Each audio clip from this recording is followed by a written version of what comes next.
Hello Golu Molu, कैसे हो आप। मैं आपके लिए लाया हूँ एक बहुत ही प्यारी और मज़ेदार कहानी। तो प्यारे बच्चों, आज की कहानी है देशद्रोही वैद। एक समय की बात है, पहाड़ों के बीच नदी के पास एक बड़ा ही भव्य, खूबसूरत और शक्तिशाली राज्य था जिसका नाम था जलकंदपुर। वहाँ सभी लोग बड़ी ही खुशी और शांति से रहते थे। राज्य के राजा इंद्रवर्मा अपनी बहादुरी और न्याय के लिए लोगों में बहुत ही लोकप्रिय थे। महाराज आज की की जय जय हो, हो। महाराज की जय हो। उसी राज्य में ज्ञानेश्वर नाम का एक वैद्य था। राज्य में अपने औषधि के ज्ञान और उसके सही प्रयोग के लिए वह बहुत ही प्रसिद्ध था। वैद्य को यह ज्ञान अपने पूर्वजों से मिला था और इसी के चलते राजा इंद्रवर्मा ने उसे अपना राज्य वैद्य भी बना लिया था।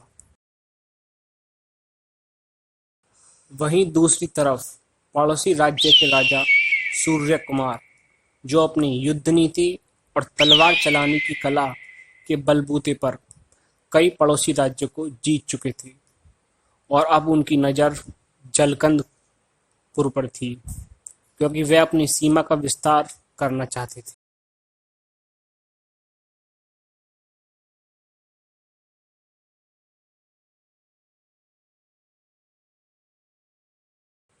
राजा सूर्य कुमार ने जलकंदपुर पर हमला करने के लिए रात का समय चुना और दूसरी तरफ जलकंदपुर की सेना भी लड़ाई के लिए तैयार थी। दोनों राज्यों की सेनाओं के बीच घमासान युद्ध हुआ। दोनों ही राज्यों के सैनिक बहुत ही बुरी तरह से घायल हुए और कुछ मारे भी गए।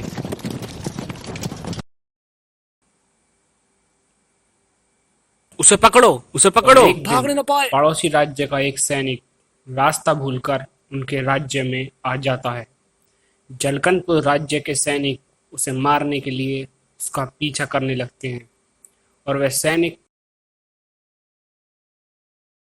युद्ध में घायल होने की वजह से उसके शरीर से काफी खून बह रहा था, जिसकी वजह से वह घर में ही बेहोश होकर गिर जाता है। जब उसकी आंखें खुलती हैं तो वह अपने आप को एक बिस्तर पर पाता है और उसके एक पास बैठा वैद्य उससे कहता है कि तुम घबराओ मत, अब तुम ठीक हो। मैंने तुम्हारे घावों पर मरहम लगा दिया है, बस तुम्हें थोड़ा आराम करने की जरूरत है। उसके कपड़ों पर बना चिन्ह देखकर वह पड़ोसी दुश्मन राज्य का सैनिक है, पर फिर भी उसने इंसानियत और वैद्य होने के नाते उसने उस सैनिक को बचाना अपना पहला कर्तव्य समझा और वह सैनिक से कहता है, तुम मेरे घर पर सुरक्षित हो।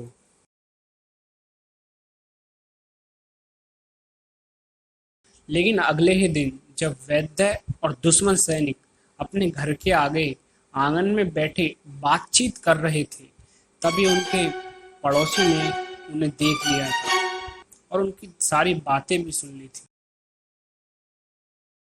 और वह पड़ोसी उस सैनिक के राज्य वैद्य के घर ठहरने की बात राजा को जाकर बता देता है, जिस पर राजा को बहुत विरोध आता है और वह अपने सैनिकों को उसे पकड़ने के लिए भेज देता है।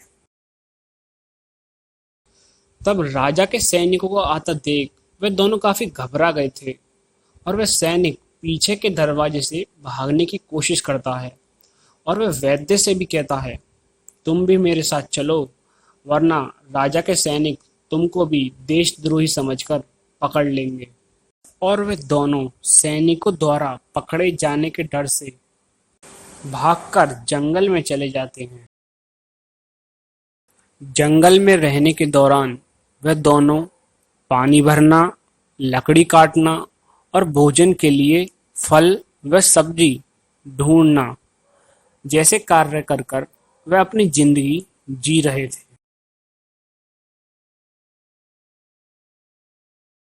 सुबह से लेकर शाम तक मेहनत करने के बाद वह लोग अपना खाना खुद बनाकर खाते थे। इसी बीच सैनिक वैद्य को तलवार चलाना सिखाता है।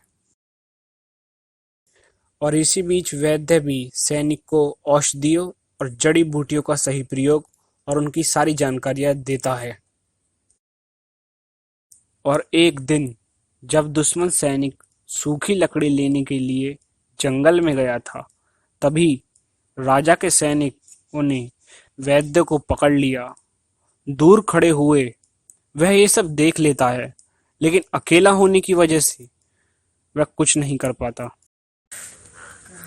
फिर वे सैनिक वैद्य को पकड़कर राजा के सामने लाते हैं। राजा क्रोधित होकर कहता है, ले जाओ इसे कारागार में डाल दो और इसे फांसी दे दो।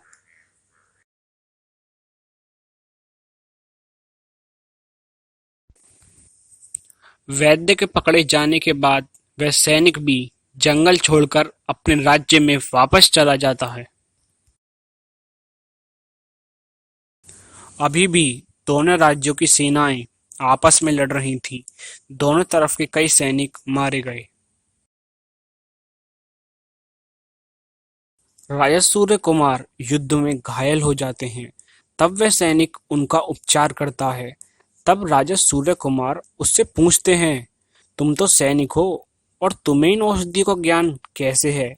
तब वह सैनिक उस राजा को सारी बात बताता है।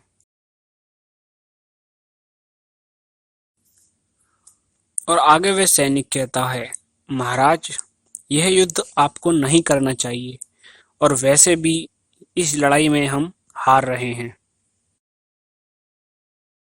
महाराज, इस युद्ध में हमारे बहुत सारे सैनिक मारे गए हैं।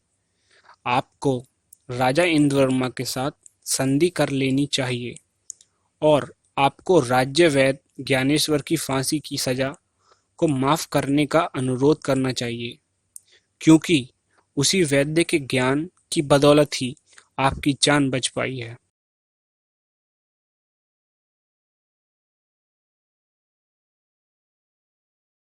राजा सूर्य कुमार को सैनिक का यह सुझाव अच्छा लगता है। वह ऐसा ही करते हैं। इस प्रकार वह सैनिक उस राज्य वैद्य की जान बचा लेता है जिसने कभी उसकी जान बचाई थी।